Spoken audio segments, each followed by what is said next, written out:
इष्टदोहम्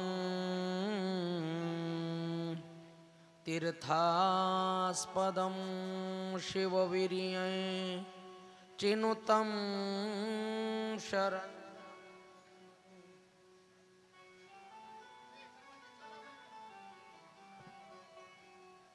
भृत्यार्तिहं प्रणतपाल भवाब्धिपोतम्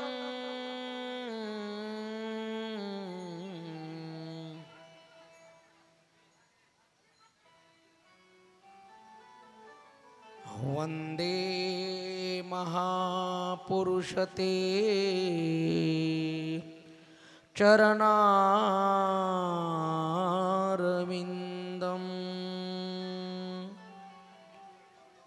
वंशी विभूषितकरा नवनीरदाभात्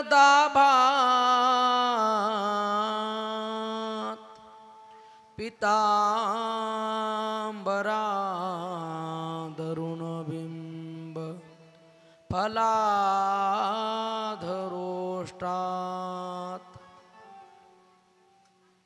पूर्णेन्दु सुंदर मुखात्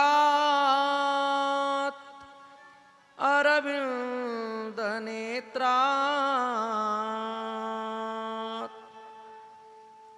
कृष्णात् परं किमपि तत्त्वमहं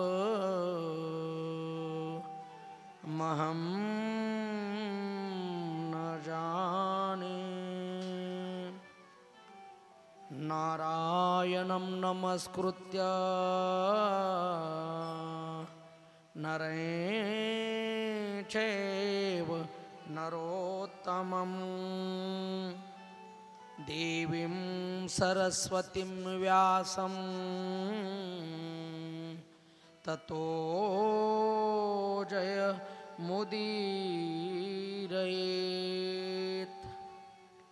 जय जय श्री राधा रमण जय जय नवल किशोर जय गोपी चित्तचोर प्रभो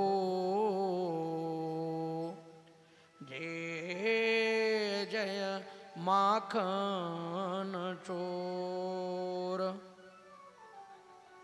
सच्चिदानंद रूपाय विश्वोत्पत्त्यादि हेतवे तापत्रय विनाशाय श्री कृष्णाय वयं नुमः। मंगल भवन अमंगलहारी द्रव उसूद शरथ अजिर बिहारी हरि अनंत हरि कथा अनंता कहहि सुनहि बहु विधि सब संता। सिया राम मैं सब जग जानी करहु प्रणाम जोरी जोग पानी। रघुकुल रीत सदा चली आई प्राण जाय परे वचन न जाई। गोपाल कृष्ण भगवान की जय। जय श्री राधे श्याम। श्रीमद्भागवत महापुराण की शुकदेव भगवान की जय। नृसिंह भगवान की जय। राधे राधे गोविंद गोविंद राधे राधे राधे गोविंद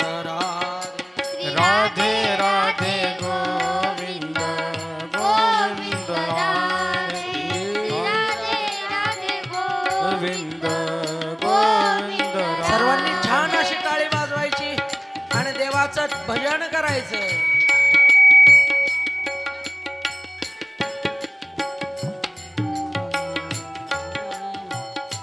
श्री राधे राधे गोविंद गोविंद राधे. श्री राधे राधे गोविंद गोविंद राधे. गोविंद राधे गोपाल राधे. गोविंद राधे गोपाल राधे. गोविंद राधे राधे गोपाल राधे. गोविंद राधे राधे गोपाल राधे. राधे राधे गोविंद गोविंद राधे.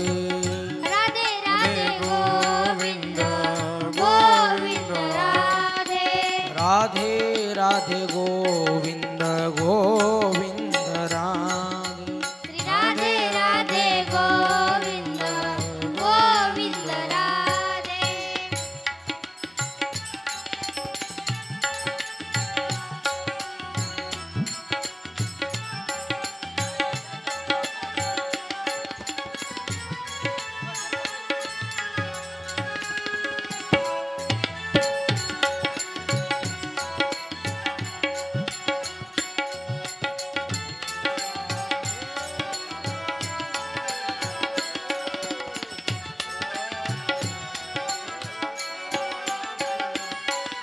जय राधे श्री राधे.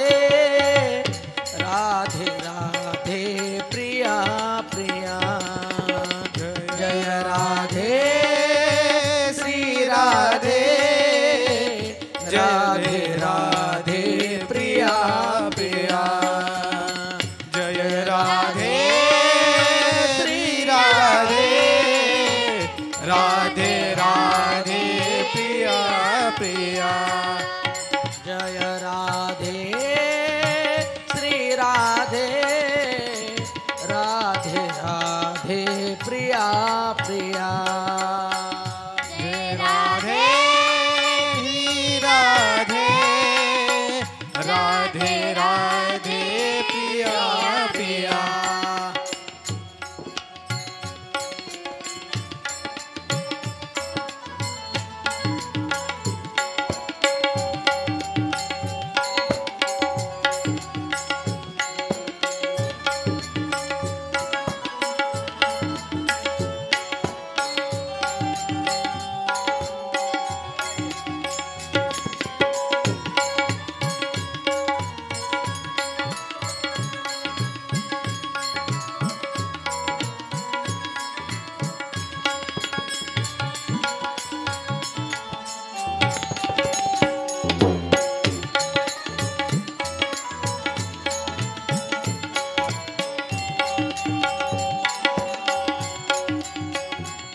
गोपाल कृष्ण भगवान की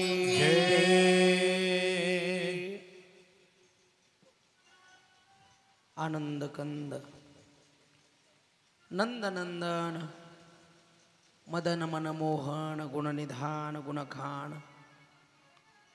गोपाल कृष्ण कन्हैयाच्या परम पावन लीलाचा आनंद घेत घेत घेत घेत अनेक भक्तांचं चरित्र देवाच्या अवताराचं चरित्र पाहत पाहत आज आपण 7व्या दिवसामध्ये येऊन पोहोचलो आहोत. खूप आनंद सर्वांनी घेतला. जे जे मंडळी या ठिकाणी रोज कथेला होती हा आनंद त्यांच्या पदरी पडलेला आहे. खूप समाधानानं आणि भावयुक्त अंतकरणानं माझ्या भगवंताचं गुणानुवाद सर्वांना करता आलं. खूप आनंद या ठिकाणी 6 दिवस आपण लुटलाय. आणि आज कथेची सांगता आहे, लक्षात घ्या.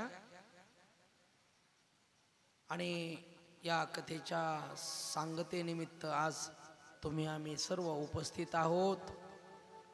दरबार नृसिंह भगवंताचा आहे, तो काय सामान्याचा दरबार नाही. लक्षात घ्या. सगळ्या देवामध्ये कडक देवता कोणत्या असेल तर आमचे नृसिंह भगवान आहेत.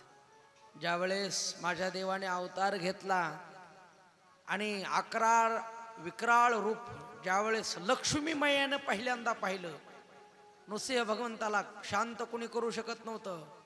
सगळे देवदेवता म्हटले, आई साहेब तुम्ही आले तर कदाचित हे शांत होईल. लक्ष्मी माता ताट घेऊन आल्या आणि ओवाळायला पुढे गेल्या आणि एकदा नुसतं डरकाळी फोडली. डरकाळी फोडली. आता सिंहाची डरकाळी काय सामान्य असेल. लक्ष्मी मातेनं जे ताट फेकून दिलं आणि जे पळाल्या पुन्हा आल्या नाही जवळ. नाही म्हटल्या बाई हे वेगळंच आहे, म्हटल्या हे आमच्या असे नाहीत. देवाचं इतकं भयानक रूप. पण ज्यावेळेस भक्त प्रल्हाद पुढे जातात आणि प्रल्हादाचा स्पर्श झाल्या झाल्या अगदी राग शांत होतो.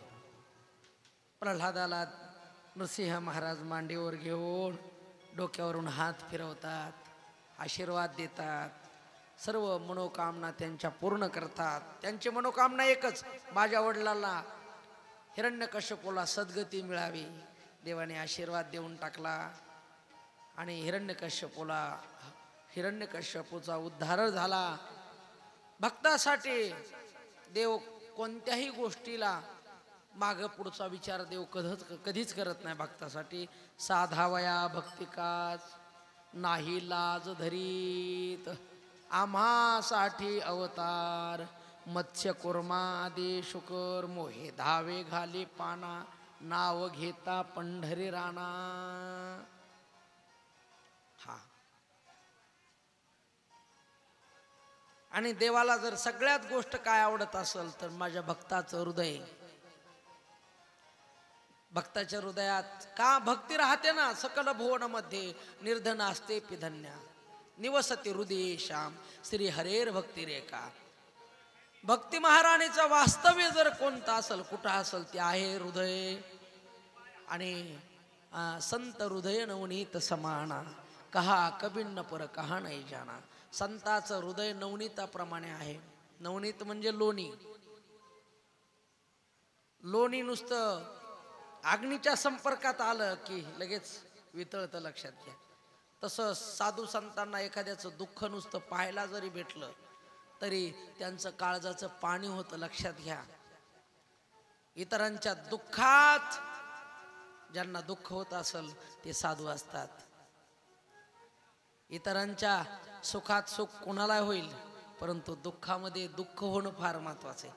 परंतु काही माणसं इतरांना दुःख झालं का स्वतः थोडा सुद्धा त्याच्यावर परिणाम होत नाही. आणि संताचं हृदय फार कोमल आहे, लक्षात घ्या. आणि इतकं कोमल असल्यामुळं देवाला दुसरी जागा कुठंच आवडत नाही, फक्त संताचं हृदय ही जागा आवडते. म्हणजे हनुमंतरायाच्या ज्यावेळेस सीतामाई म्हटल्या, अरे मणी एवढे नवरत्नाचे मणी फोडू फोडू टाकायला तुझ्याकडे तरी हृदयात आहे का देव. त्यावेळेस माझ्या हनुमंतरायाने छाती फाडून रामप्रभूचं दर्शन घडवलं.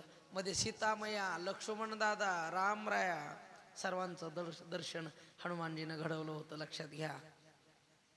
म्हणून देवाचं वास्तव्य जर कुठं असेल तर हृदयात आहे. एवढा प्रभू भावे जेने संपुष्टी राहावे. हा, इतका मोठा देव आहे, पण आमच्या भक्ताजवळ नांदतो, भक्ताजवळ राहतो. भक्तीला फक्त आपण घर तेवढं चांगलं बनवणं गरजेचं आहे, लक्षात घ्या.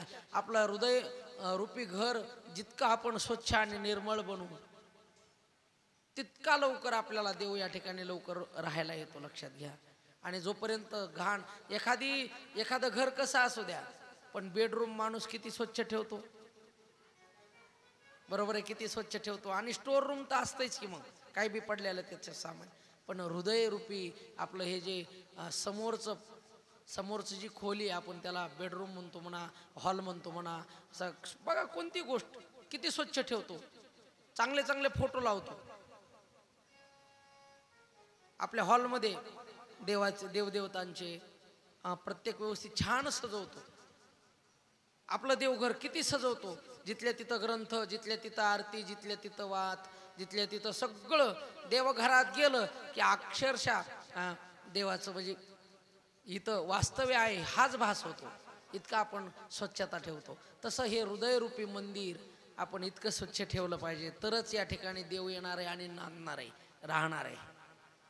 आणि महाराज तर म्हणतात, हृदय बंदे खाना केला, हृदय बंदे खाना केला, आत विठ्ठला कोंडीला, हृदय बंदी खाना केला, आत विठ्ठल कोंडीला, हृदय बंदी खाना केला, आत विठ्ठल कोंडीला.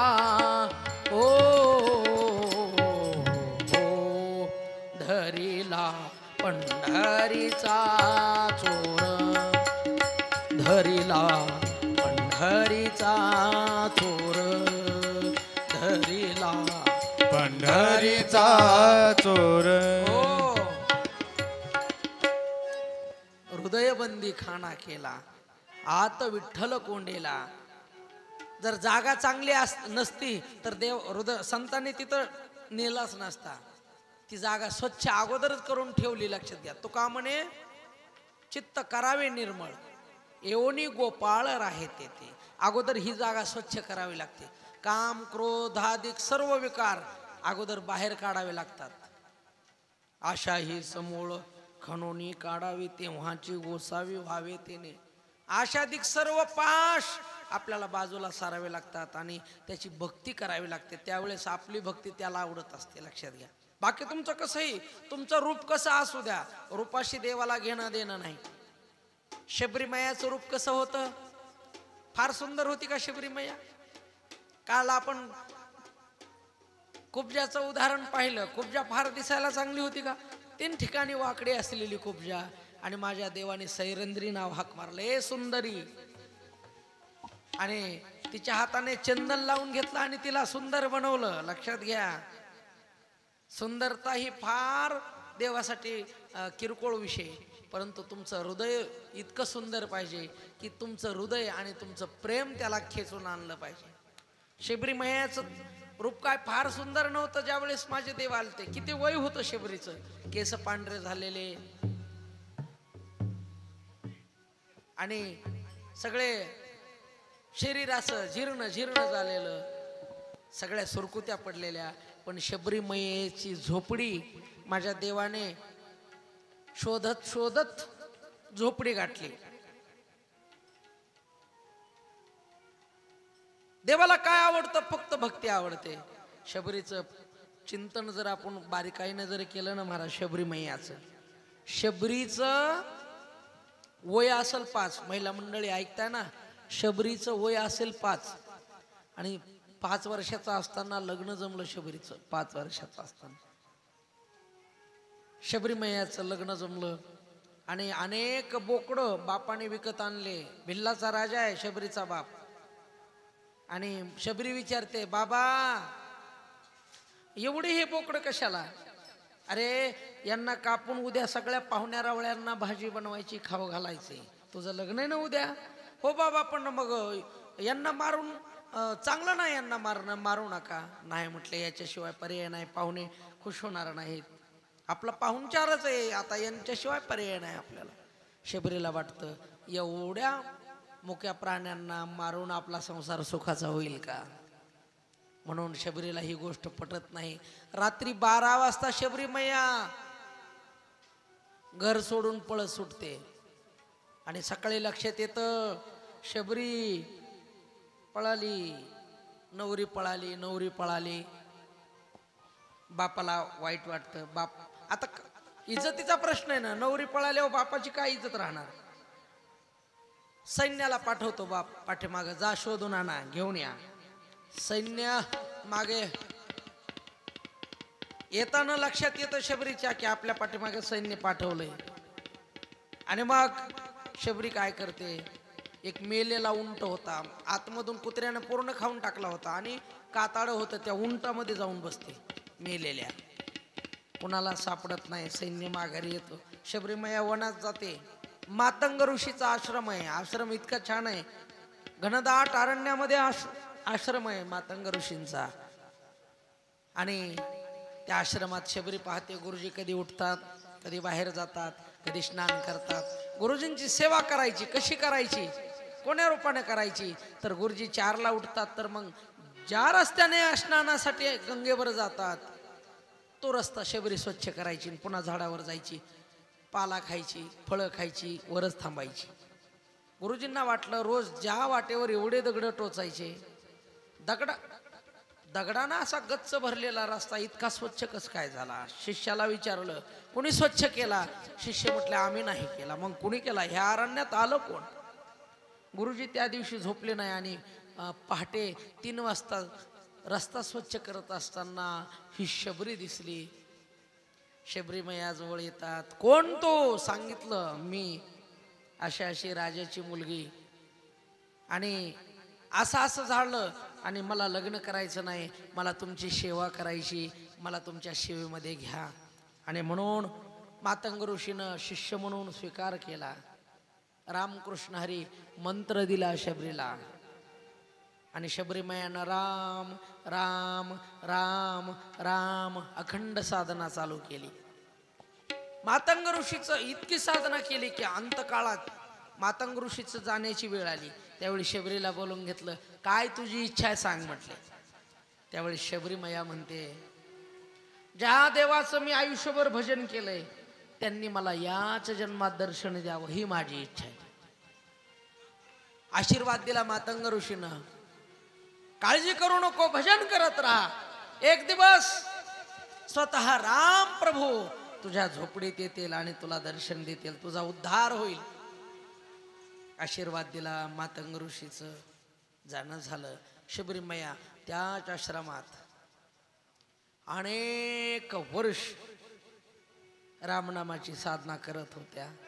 आणि शबरीच्या मनात एकच इच्छा,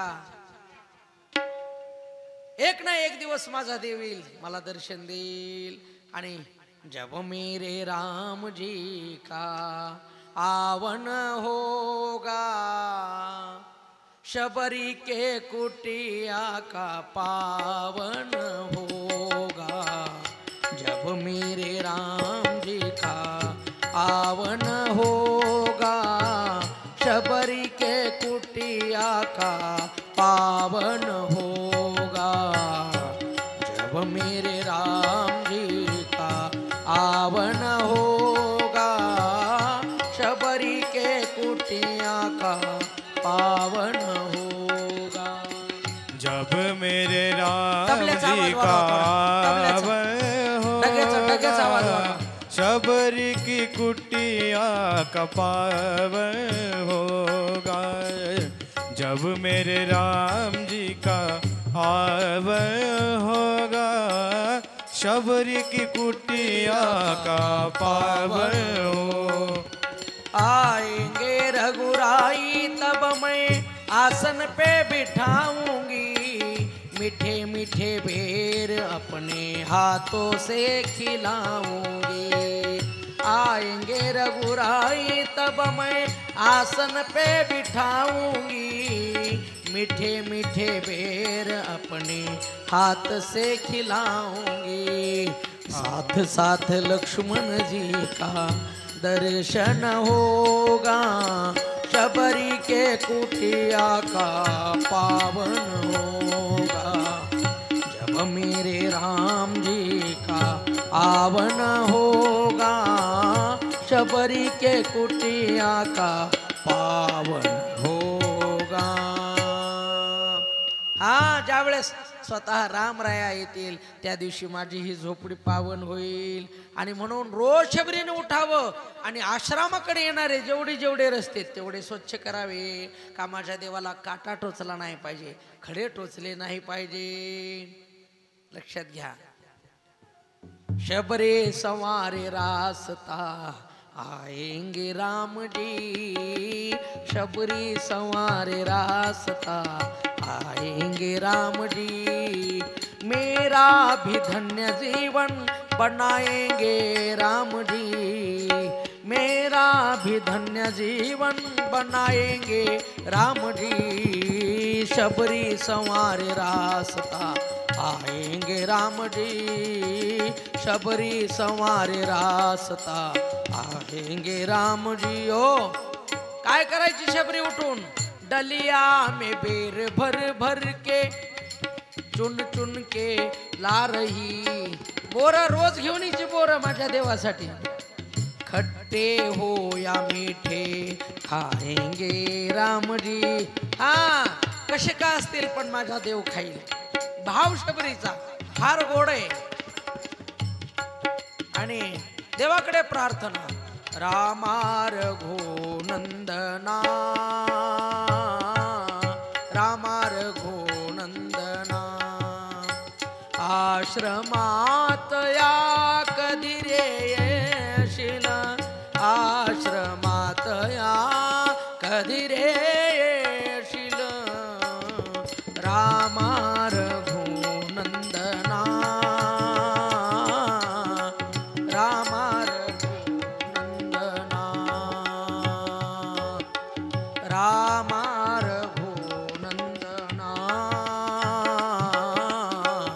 रामार घो नंदना हा मीन हिल्या शापित नारी मीन जानकी राजकुमारी बिना राम की वेडी शबरी तुझ्या पदाचे अखंड चिंतन तुझ्या पदाचे अखंड चिंतन हे माझी साधना रामार घो नंदना रामार घो नंदना पतित पावना श्री रघुनाथ देवा देवा तुम्ही माझ्या आश्रमात यावं ही माझी इच्छा आहे तुम्हाला पाहूनच मला खरा स्वर्ग मिळाल्यासारखं आणि वैकुंठ मिळाल्याचं समाधान होईल पाहिन पोडीन टेकीन माथा तोच स्वर्ग मग इथेच येईल पुरेपणा जीवना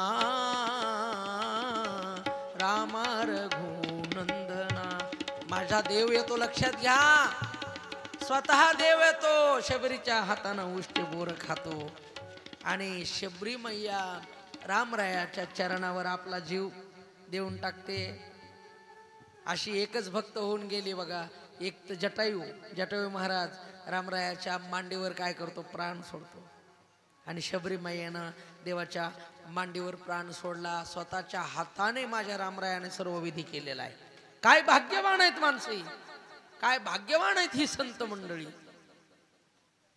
देवाची मांडी भेटावी याच्यापेक्षा काय अजून पाहिजे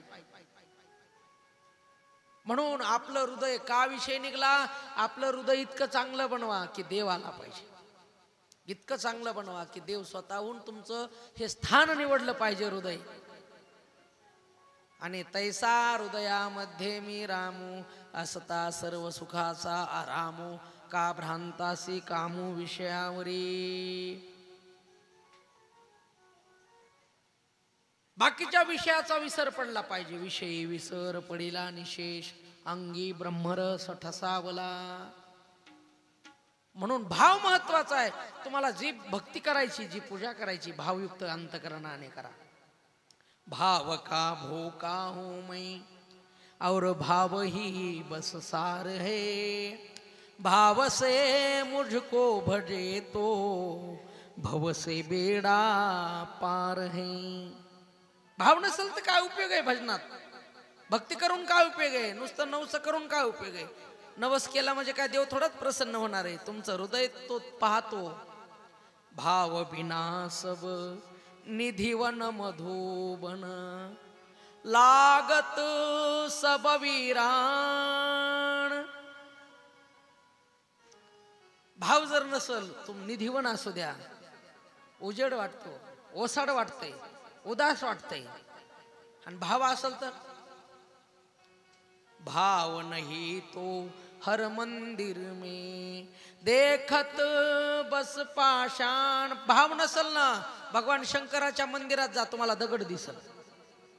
भाव होय तो पाषाणों में प्रगट होय भगवान. भाव के बस में है भगवान. भाव जर असल तर साक्षात भोले बाबा प्रसन्न होऊन दर्शन देतील तुम्हाला. भाव महत्वाचा आहे. म्हणून भावबळे आकळे एरवी नाकळे, करतळे आवळे तैसा हरी. जर भाव असल तर देव आकळला जाऊ शकतो, जवळ येऊ शकतो. तो कामणे भाव जवळी धरोणी आणि देव. भाव काय करतो? देवाला खेचून आणतो तुमच्याकडे. आणि म्हणून भावयुक्त अंतकरणाने जे मागायचे ना, इकडं तिकडं न मागता आमच्या नृसिंह भगवंताला मागा, तुम्हाला सर्व काही देईल, सर्व देईल. फक्त हृदयातून मागा, वर मागू नका. तुका म्हणे नको वर पंग देवा, घे माझी सेवा भाव शुद्ध.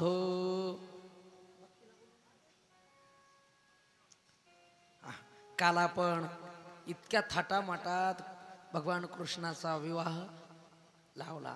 काय आनंद होता काल. लहान मुलं किती आनंद घेतला, मुलांनी मुलींनी आनंद घेतला. जी रुक्मिणी झाली होती मुलगी खूप या ठिकाणी छान दिसत होती. कृष्ण झालेली मुलगी ती पण फार छान दिसत होती. अगदी अंतकरणापासून कालचा दिवस आपला पार पडला. असो, आज आपल्याला देवाचे इतर विवाहाची चर्चा करायची. लक्षात घ्या. गोपाल कृष्ण भगवान की जय. एक आता छानसं असं भजन म्हणायचे आणि आपल्या कथेला आरंभ करायचा आहे.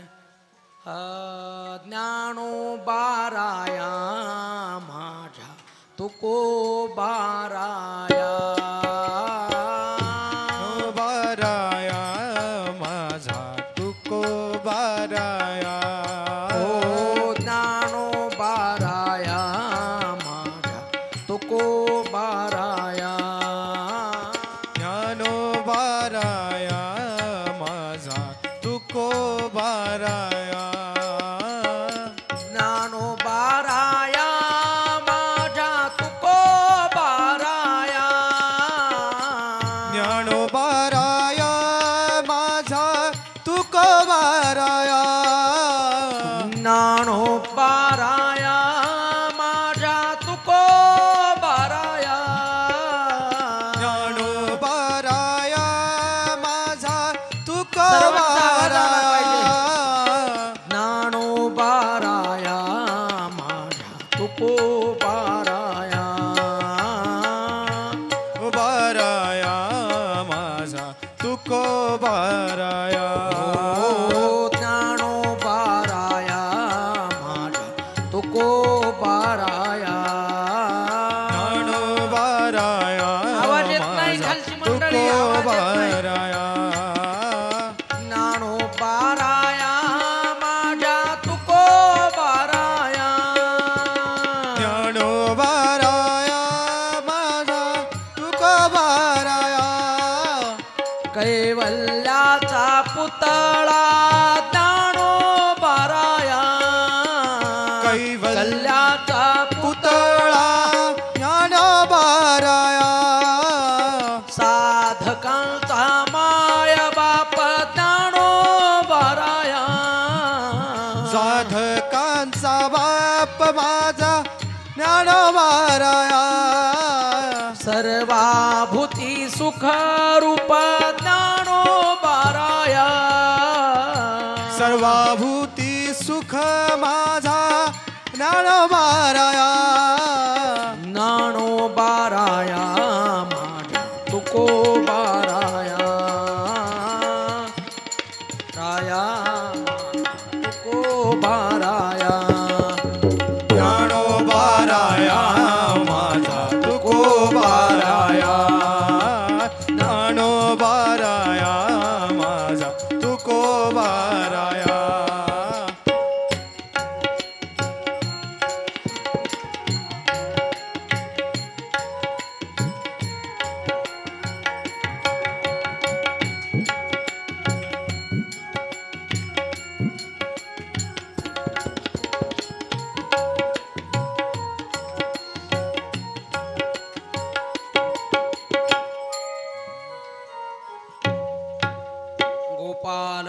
भगवान की रे रे श्री राधे श्याम. देवाचं लग्न झालं लक्षात घ्या. आणि माझा देव द्वारिकेचा राजा झाला. गड्यानो राजा किरे झाला. कृष्ण सिंहासनी बैसला. सिंहासनावर बसला माझा देव. इतका आनंद झाला सगळ्या द्वारकेला. आज देव इतका छान दिसत होता. मुकुट घातलेला, मोरपीस लावलेला, भरजरी सर्व अलंकार कृत सर्व वस्त्र, सुवर्ण जडित सर्व वस्त्र असणारे माझे कृष्ण कन्हैया आज फार सुंदर दिसू लागले. सर्वांना आनंद झाला. गड्यानो राजा किरे झाला. कृष्ण सिंहासनी बैसला. आणि सर्वांनी कृष्णाचा जय जयकार केला. गोपाल कृष्ण भगवान की जय. हो. आणि रुक्मिणी मैयेला मुलगा झाला. आणि 6व्या दिवशीच शंभरासुर नावाच्या राक्षसांनी त्याला चोरलं. रुक्मिणीच्या मुलाला चोरलं आणि समुद्रात दिलं फेकून. देवाचे शत्रू काही एक आहेत का? समुद्रात रुक्मिणीच्या मुलाला फेकलं आणि एका माशानं त्याला गिळलं. आणि त्या कोळ्याला मासा सापडला. घरी आणला आणि तो कापत असताना, मासा कापत असताना त्याच्या पोटात लेकरू निघलं. ते म्हटलं आता हे लेकरू सापडलंय, काय करायचं म्हणून त्यानं शंभरासुराला, त्या राजालाच काय केलं, भेट केलं. आणि त्या राजाने काय केलं, मायावती नावाची घरात काम करणारी दासी होती, तिला दिलं सांभाळायला. आणि ती मायावती म्हणजे काय सामान्य नव्हती. आणि हा भगवान कृष्णाचा मुलगा हाही सामान्य नव्हता. हा प्रत्यक्ष काम होता, काम. ज्यावेळेस सती गेल्या होत्या आणि भगवान शंकराने डोळे झाकून साधना केली, आरंभ केली. आणि त्यावेळेस मग भगवान शंकराला उठवायचं का, तर भगवान शंकराची समाधी उत्थान झाल्याशिवाय पार्वती बरोबर विवाह कसा होईल, म्हणून भगवान शंकराला या कामाला पाठवलं होतं. आणि भगवान शंकराने त्यावेळेस डोळे उघडले आणि हा काम भस्म झाला होता. तो आता प्रद्युम्नाच्या रूपानं पुन्हा जन्माला आला होता. आणि त्यावेळेस कामाची जी बायको होती रती, ही मायावतीच्या रूपानं या ठिकाणी जन्माला आलेली होती. आणि मायावती मोठी आणि लेकरू झालं लहान. मग नारदजी येतात आणि मायावतीला म्हणतात, हा जो ज्याचा तू सांभाळ करायलीस ना, हा तुझा खऱ्या अर्थाने नवरा आहे, पती. ते म्हटले कसं होईल. मग मागचा इतिहास सगळा सांगितला. आणि तुला खूप मोठी योगमाया तुझ्याकडे आहे म्हटले. आणि सगळी योगमाया नारदाने जागृत केली. आणि योगमायेच्या माध्यमातून या कृष्णाच्या मुलाला प्रद्युम्नला काय करतात, अचानक योगमायेच्या जोरावर मोठं बनवल्या जातं.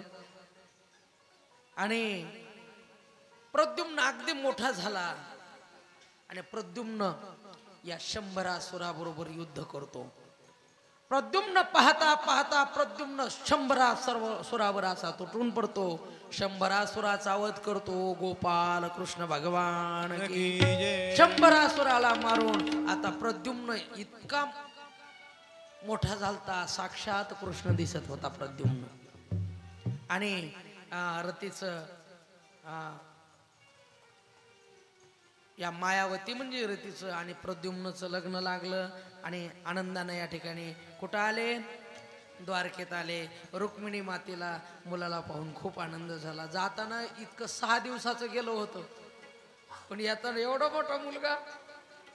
आल्यानंतर खूप आनंद वाटला. सगळं वृत्तांत सांगितला. गोपाल कृष्ण भगवान की जय.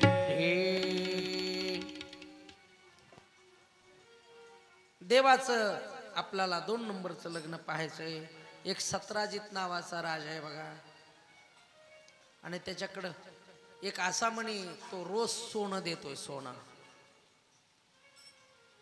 त्या मण्याचं नाव आहे श्यामंतक मणी. आणि रोज पूजा केल्यानंतर सुवर्ण देणारा मणी एके दिवशी माझ्या कृष्णाने त्यांना मागितला होता, पण सत्रजिताने तो दिला नाही. आणि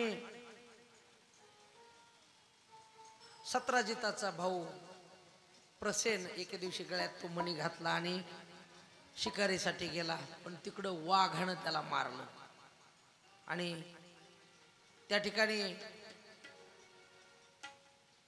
जामवंतजीचं सुद्धा आगमन होतं आणि तो मणी जामवंताकडे जातो बघा गळ्यामधून. आणि जामवंतजी गुफेमध्ये जातात, गुहेमध्ये जातात, ज्या ठिकाणी त्यांचं कुटुंब आहे जामवंताचं. जामवंताला एक मुलगी जामवंती. जामवंत कोण? रामरायामध्ये, राम अवतारामध्ये ज्यांनी रामरायाला खूप मोठं सहकार्य केलं असे हे जामवंत. त्यांना मुलगी जामवंती आणि मुलीला भेट दिला मणी. पण इकडं काय झालं, भाऊ गायब, मणी गायब आणि आळा आला माझ्या कृष्णावर. यांनी मागितला होता, माझ्या भावाला यांनी संपवलं, मणी सुद्धा यांनीच गायब केला. चोर चोर म्हणून कृष्णावर आळा आला. कृष्णावर आळा आल्यानंतर कुजबूज चालू झाली. लहानपणापासून याला चोऱ्यात करायची सवय. लहान होता तेव्हा लोणी चोरत होता, आता मोठा झालाय तर हा श्यामंतक मणी याने चोरला म्हणून आळा आल्यानंतर कुजबूज कानापर्यंत येत असते. लक्षात घ्या. देवाला वाटला आता हे आपल्यावर विनाकारणच आपल्यावर आळा आलाय, आता याच्यात काय करायचं. देव स्वतः घोडा काढतात आणि प्रसेनला शोधण्यासाठी निघतात. पाणी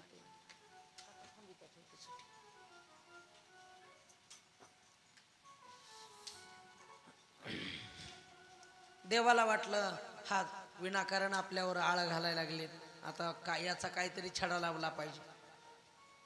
आणि म्हणून देव स्वतः प्रसेनला शोधण्यासाठी निघतात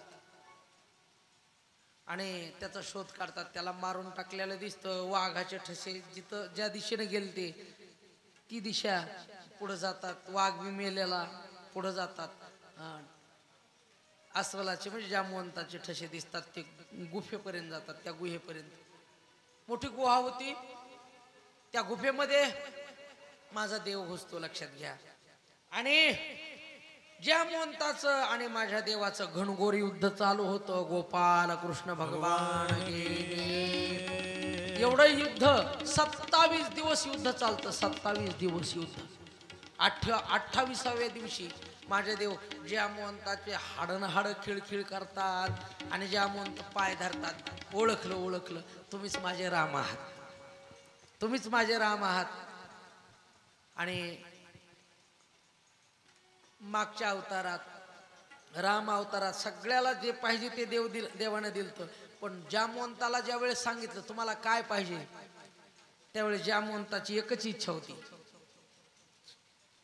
सगळ्या बरोबर युद्ध खेळले. देवा तुमच्या बरोबर 2 हात करायचे मला. जामवंतानं काय मागितलं होतं देवाला, तुमच्या बरोबर 2 हात करायचे.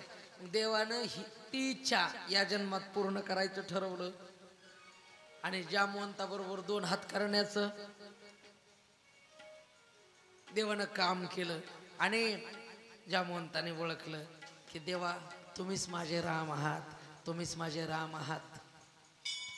आणि जामवंताला देव म्हणतात, हे बघा जामवंतजी माझ्यावर आळ आलाय, श्यामंतक मण्याचा आळ आलाय. मी चोरला होता का नाही तुम्ही साक्षीदार आहेत. हा मणी कसा आलाय सगळं सांगितलं. आणि आता हा मणी द्या. ते म्हटले आता मी मुलीला दान केलाय, एकदा मुलीला दान केलेली वस्तू बापाने परत घ्यावी का हो? मुलीला दान केलेली वस्तू बापाने परत घ्यावी का? म्हटले मी घेऊ शकत नाही. नाही म्हटले काही झालं तरी हा मणी तर मला न्यावंच लागेल. ते म्हटले एक काम करा, तुम्ही माझ्या मुलीचा स्वीकार करा आणि हुंड्यामध्ये हा मणी तुम्हाला देऊन टाकतो. आणि मग देव म्हणतात ठीक आहे. आणि लगेच पहिलं लग्न जामवंती बरोबर माझ्या म्हणजे दुसरं लग्न जामवंतीचं कृष्णाबरोबर लागल्या जातं. गोपाल कृष्ण भगवान की जय. आणि ज्यावेळेस जामवंतीला घेऊन द्वारिकेमध्ये माझे प्रभू येतात आणि सगळं सांगतात, सतराजिताला बोलून घेतात आणि कसं कसं घडलं हा सगळा वृत्तांत सांगतात. बघा म्हटले साक्षीदार, मणी कुठं होता? जामवंताच्या घरी. गेला कसा? सांगितलं. आता आणलाय कसा? हे बघा, साक्षी पुराव्यासहित घेऊन आलोय. आणि मग लाज वाटू लागली. देवावर आळ घेणं म्हणजे काय सोपं आहे का? सतराजिताला लाज वाटू लागली. स्वतः शेरमीनं मान खाली. आता याच्यातून काय पर्याय? आणि मग सतराजिताला वाटतं याच्यातून आता एकच आपली इज्जत वाचू शकते आणि आपल्याला ही खाली गेलेली मान कुठंतरी वर मान करता येईल, म्हणून जी सतराजिताची जी मुलगी ना सत्यभामा, सतराजित विनंती करतो, देवा मला लाज वाटायली तुमच्या पुढे येण्यासाठी. माझी एकच विनंती, माझ्या सत्यभामेचा तुम्ही स्वीकार करा. ठीक आहे म्हटले, काय हरकत नाही. आणि म्हणून सत्यभामेबरोबर देवाचा तिसरा विवाह पार पडतो. गोपाल कृष्ण भगवान की जय.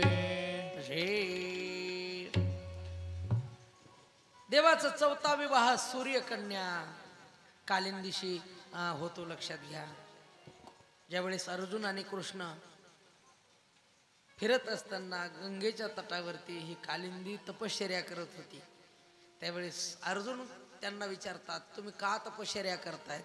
त्यावेळेस सांगतात, मी कृष्ण कन्हैयाला मिळवण्यासाठी तप करते. आणि कृष्ण कन्हैयाकडे हा प्रस्ताव अर्जुन घेऊन जातात. कृष्ण कन्हैया यांचं सुद्धा पाणी ग्रहण करतात. गोपाल कृष्ण भगवान की जय. पुढचा विवाह मित्रविंदी बरोबर माझ्या देवाचा लागतो. आणि कौशल देशाचा राजा नग्नजित आणि त्यांची मुलगी सत्या, या सत्याचा विवाह माझ्या देवाबरोबर लागतो. गोपाल कृष्ण भगवान की जय. आणि देवाची आत्या श्रुतकीर्ती आणि त्यांची मुलगी भद्रा, या भद्रेचा आत्याची एकच इच्छा होती की माझ्या मुलाप्रमाणे माझ्या कृष्णावर मला आयुष्यभर प्रेम करायचे. आणि मग मुलगी दिल्यानंतर जावई हा मुलाप्रमाणे असतो. आणि म्हणून भद्रेला माझ्या देवाबरोबर लग्न लावल्या जातो आणि आयुष्यभर आत्या जावयाला मुलाप्रमाणे प्रेम करते. मुलगा मुलासारखं प्रेम करण्याची त्यांची इच्छा त्या ठिकाणी पूर्ण होते. त्यानंतर लक्ष्मणाचे राजा लक्ष्मणा, भद्र देशाचा राजा लक्ष्मण आणि याची मुलगी लक्ष्मणा, हिचा सुद्धा विवाह माझ्या देवाबरोबर होतो. गोपाल कृष्ण भगवान की जय. देवाच्या ह्या 8 पट राण्या लक्षात घ्या, ह्या मुख्य 8 पट राण्या. पण देवाचे विवाह किती झाले? 16,108. तर मग 16,100 कन्या ह्या कोण? तर लक्षात घ्या,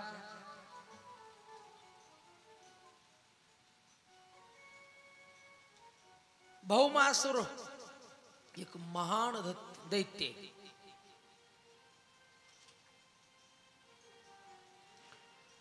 महान दैत्य. आणि त्याच्या राज्यामध्ये त्याने काय केलं की अनेक राजाच्या उपोर झालेल्या मुली गोळा केल्या. त्याचं काय स्वप्न होतं की अनेक मुली एकत्र करायच्या आणि पुन्हा एकाच वेळेस त्यांच्या सोबत लग्न करायचं, ही त्याचं स्वप्न, त्याची इच्छा. आणि म्हणून अनेक मुलीचं अपहरण त्या भौमासुर राक्षसानं केलं होतं आणि बंदीखान्यात टाकल्या होत्या मुली सर्व. आणि ज्यावेळेस ही गोष्ट माझ्या देवाला कळाली,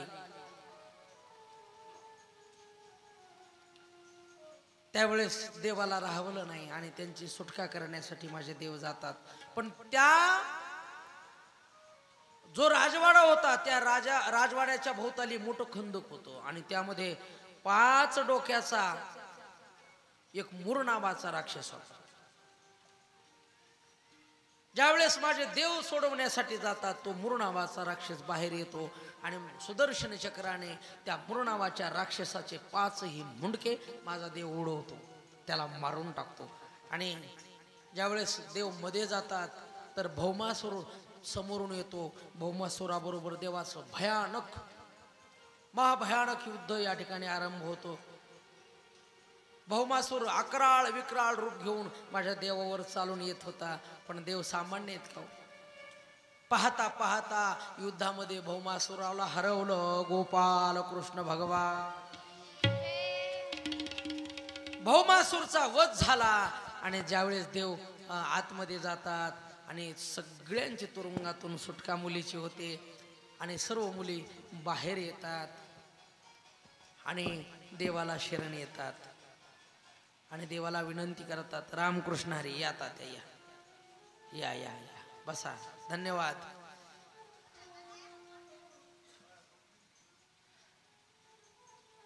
सर्व मुली देवाला शरण येतात आणि देवाला विनंती करतात, प्रभो आता आम्ही जावं तर कुठं जावं आणि जावं तर कसं तोंड घेऊन जावं? कोण आमचा स्वीकार करेल? आमचे माय बाप तरी आमचा स्वीकार करतील का?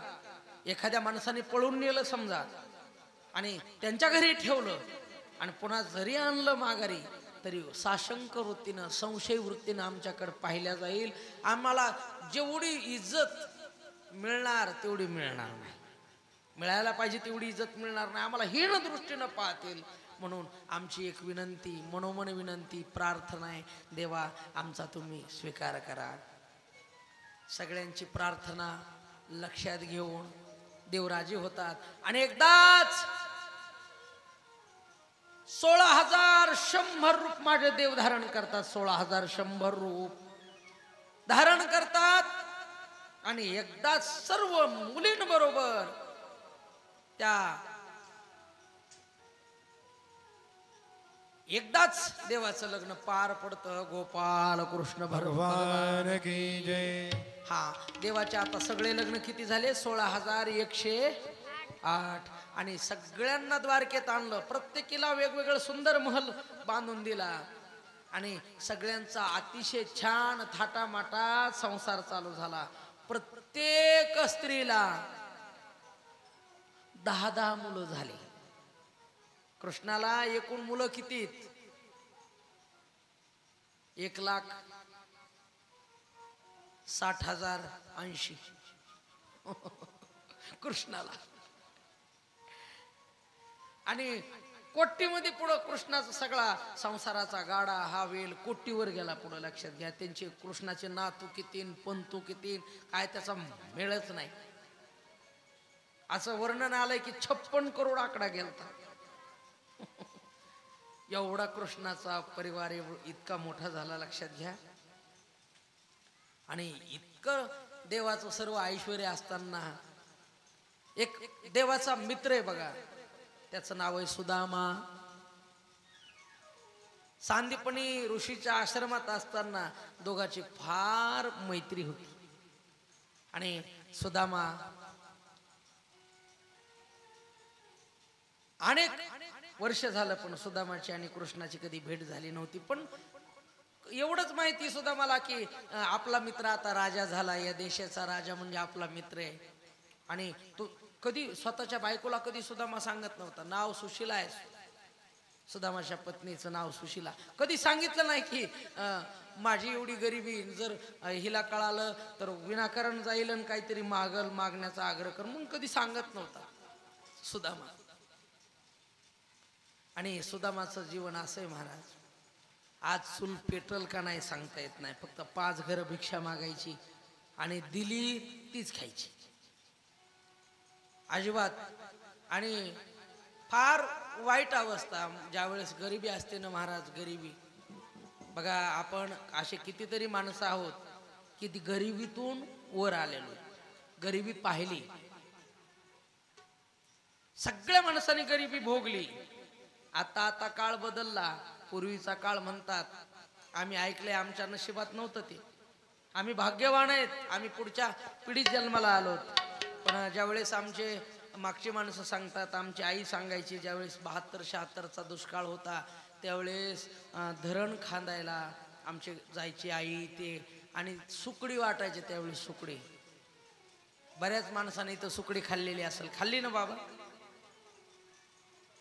आणि त्याच्यापेक्षा अगोदर अजून हुलगे खाल्लेत, हुलगे, बरोबर आहे?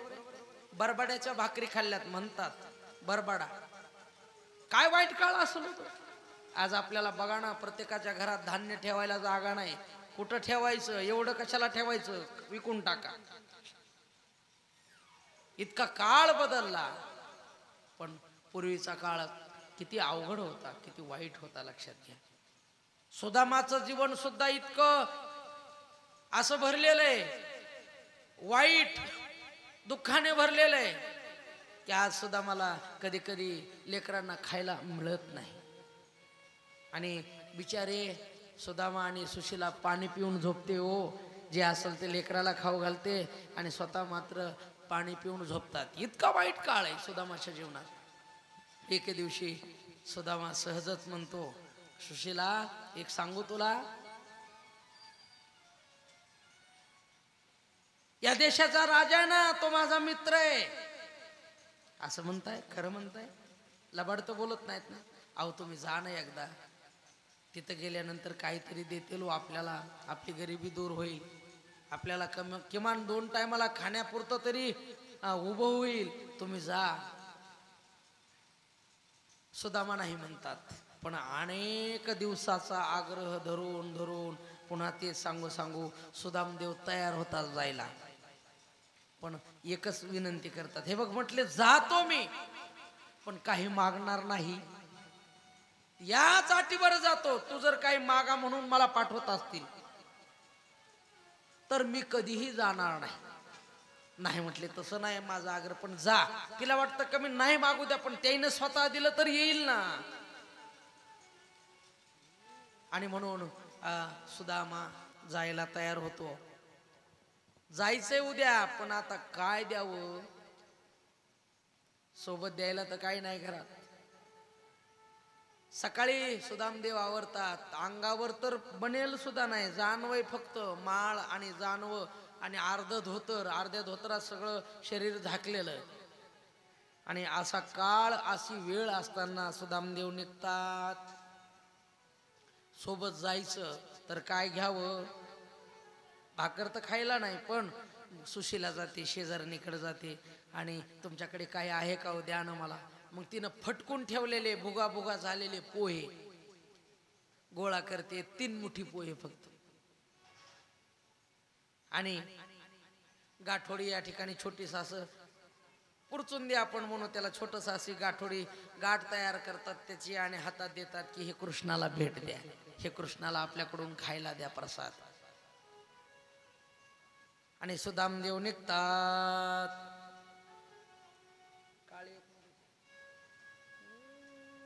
चले श्याम सुंदर से मिलने सुदामा, जाते जाते मुख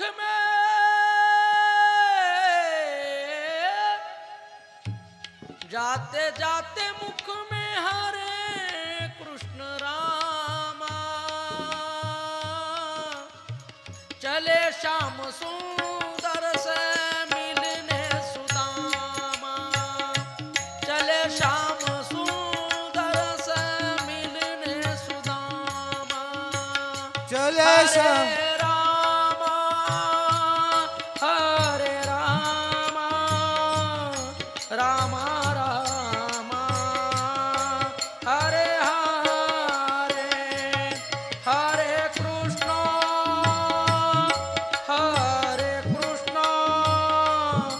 कृष्ण कृष्ण हरे हरे.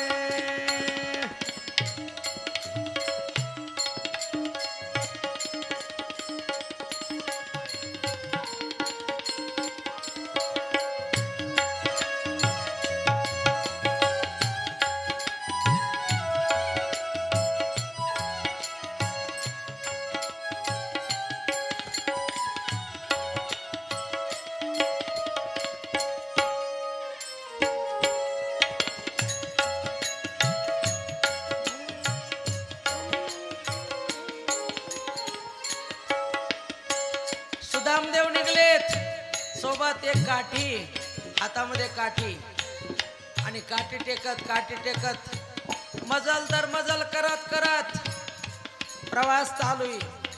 ए तंदुल की पोतड़ी बगल में दबाए, लोटा और झारी गले लटकाए। काय केलंय?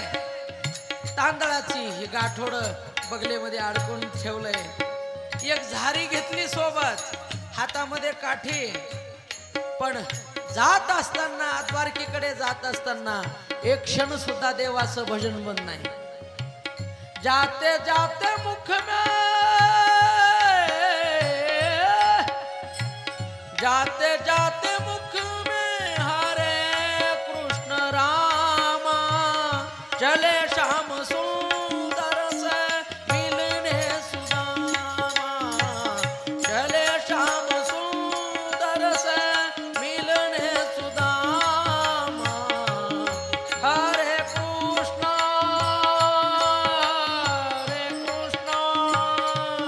कृष्ण कृष्ण हरे हरे। मजल दर मजल करत करत सुदामदेव आता पुढे चालू लागले। अर्ध्या रस्त्यापर्यंत आले, अर्ध्या रस्त्यापर्यंत आले। सुदामदेवाच्या आता शरीरात काही प्राण उरला नाही। चक्र येऊ लागल्या, पोटात अन्नाचा कण नाही आणि प्रवास तर चालू। पाणी प्यायचं, झाडाचे पानं खायचे। कोणी जर काही दिलं फुटाणे मुरमुरे वाटाणं तर तेवढंच खायचे। सोबत जे दिलंय ते तर कृष्णाला द्यायचंय, ते खाऊन कसं जमल? आणि सुदामदेवाचा प्रवास चालू आहे, लक्षात घ्या।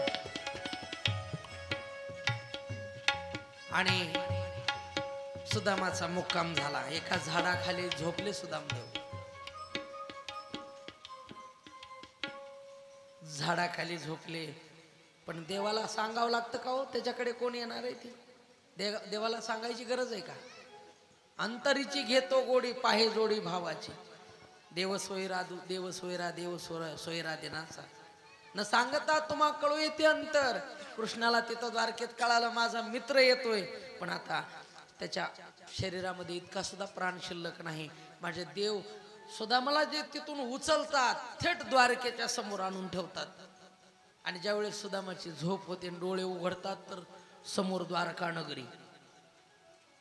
द्वारका नगरी सुदामाच्या तर काही लक्षातच आलं नाही, कस काय मी आलो रात्रीतून। पण त्याला वाटतं बहुतेक देवाचीच कृपा झाली असेल, पण आलोय। पण विचारतात हे कोणतं नगर आहे, ह्या गावाचं नाव काय आहे? त्यावेळेस सगळी माणसं सांगतात हिला द्वारिका म्हणतात। आता द्वारिका महाराज सामान्य द्वारिका आहे का? काय ती द्वारिका आहे महाराज? काय ते महल, काय सगळे राजवाडे, काय सौंदर्य द्वारिकेचं, काय प्रजा, काय सगळं सगळा एक नंबर सगळं वातावरण द्वारकेचं। आणि सुदामदेव जातात आणि जे मेन गेट आहे द्वारकेचं, त्या गेट जवळ जातात आणि द्वारपाळ जे असतात त्या द्वारपाळाला म्हणतात मी सुदामा आहे। ते म्हटले कोण सुदामा? आजपर्यंत अशा अवस्थेचा माणूस कधी त्यांनी पाहिला नव्हता, ज्याला धोतर नाही, ज्याला चालता बोलता येत नाही, फासोळ्या पोट आतमध्ये गेलंय कपाराला, आणि असा माणूस त्यांनी कधी पाहिलाच नव्हता। आणि मग सुदामदेव परिचय देतात, जो आपल्या या नगरीचा राजा आहे ना तो माझा मित्र आहे। त्यांना विश्वास बसत नाही।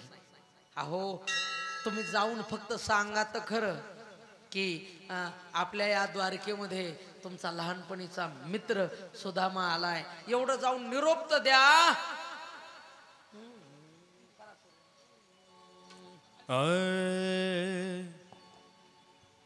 देखो देखो ये गरीबी कहाँ, कृष्ण के दर पे विश्वास लेके आया हूँ। मेरे बचपन का यार है मेरा श्याम, यही सोच कर मैं आस करके आया हूँ। अरे द्वारपालो कन्हैया से कह दो, अरे द्वारपालो कन्हैया से कह दो कि दर पे सुदामा करीब आ गया है, कि दर पे सुदामा करीब आ गया है। भटकते भटकते न जाने कहाँ से, भटकते भटकते न जाने कहाँ से तुम्हारे महल के करीब आ गया है, तुम्हारे महल के करीब आ गया है। हरे द्वारपालो कन्हैया से कह दो, अरे द्वारपालो कन्हैया से कह दो दर पे तुम्हारे करीब आ गया है, दर पे तुम्हारे करीब आ गया है। भटकते भटकते न जाने कहाँ से, भटकते भटकते न जाने कहाँ से तुम्हारे महल के करीब आ गया है, तुम्हारे महल के करीब आ गया है। न सर पे है पगड़ी पगड़ी, न तन पे है जामा, जामा। बता दो कन्हैया को नाम है सुदामा हो, बता दो कन्हैया को नाम है सुदामा। एक बार मोहन से जा कर के कह दो, तुम एक बार मोहन से जा कर के कह दो कि मिलने सखा बद नसीब आ गया है। अरे द्वारपालो कन्हैया से कह दो कि दर पे सुदामा करीब आ गया है। अरे द्वारपालो कन्हैया से कह दो, अरे द्वारपालो कन्हैया से कह दो दर पे सुदामा गरीब आ गया है, मिलने सुदामा गरीब आ गया।